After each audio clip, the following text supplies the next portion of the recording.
I want to start this segment off by speaking directly to Drew, because what I do want Drew to know is that I do forgive him.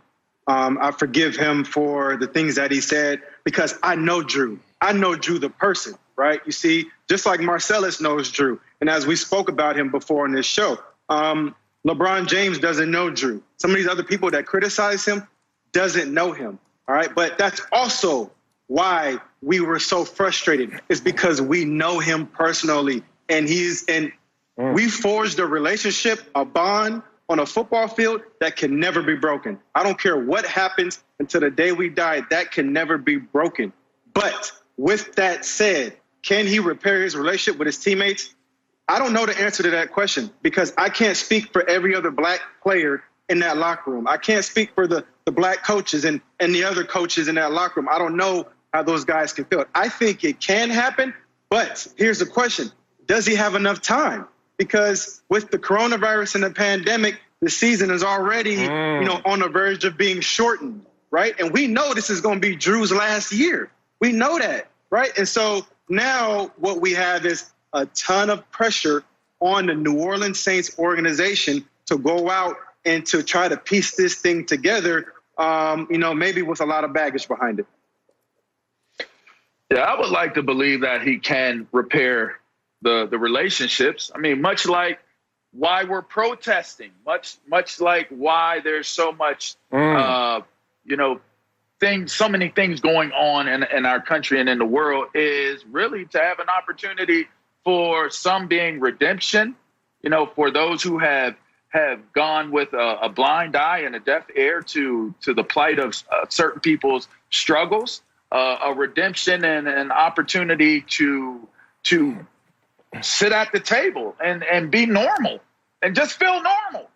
So to me, the things that we're fighting for, to have that, that ability to be accepted and have equal rights, I think that's representative in Drew Brees in a microcosmic way, going into the locker room and redeeming himself there.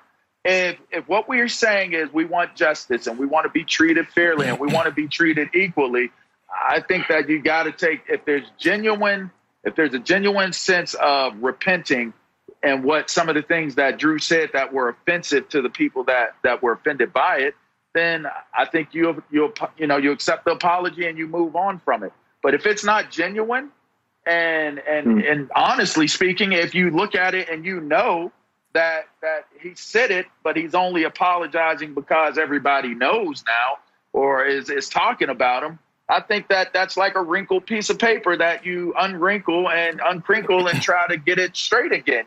You can never really get it perfectly straight before it was wrinkled. So it's a complicated, complex issue, but he should be able to get that apology accepted. Yeah, I think he will be able to get it back. It's going to be tough. You guys pointed out the hurdles, the adversity that Drew is going to face, but you got to understand he should be allowed the space and the opportunity to repent with his teammates and make sure that they mend those fences, as we saw the tweet already saying that they're in that mindset, at least, of forgiveness. We'll see if that is team-wide, and we'll see if that is even league-wide. With that said, man, just a couple of days ago, Drew Brees posted #Blackout Tuesday. Like, this is Drew Brees 2 days ago. On top of all of his works and everything, how quickly things shift. And you get into this situation right now that once the dust settles, once the emotions subside, we continue on our path and we don't just continue to look at Drew Brees and his misstep.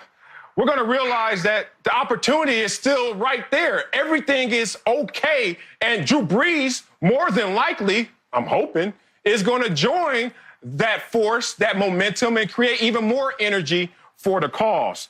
But we have to remember, greater than Drew Brees and this broken relationship and this perception/deception is the broken relationship that black people have with America. And that's the ultimate goal. So if anything, the microcosm is this situation where you're talking about, I'm trying to reconcile promises that weren't delivered upon. And that's where we are right now.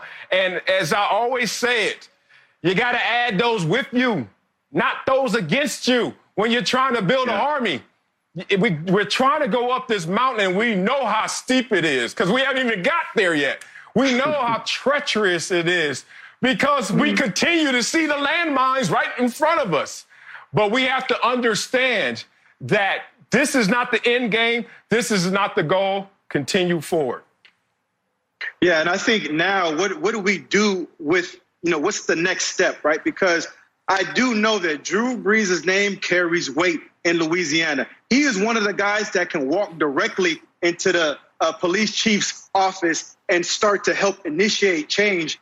He can go directly into some of these courthouses and be a part of change. And I think that's the next step for Drew. I want to see him put his money where his mouth is and also be active, right? Be active in this fight with us because that's the next step, right? We got to have all our brothers and sisters on board for this. And we need our superstars, both black and white in all sports, to be on the same page. And that's what we need next going forward from Drew.